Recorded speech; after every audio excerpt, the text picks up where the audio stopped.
Alright, hello guys. So, this is my Easy Genesis mini horn, and I got this alarm for my birthday, and we're gonna be testing it. I have my hearing protection on.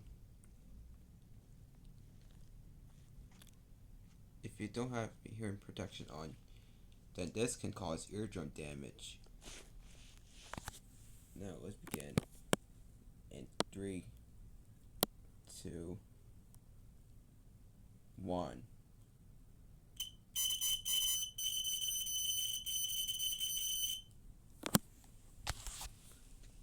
That sounds like a smoke alarm. Alright, thank you for watching, y'all.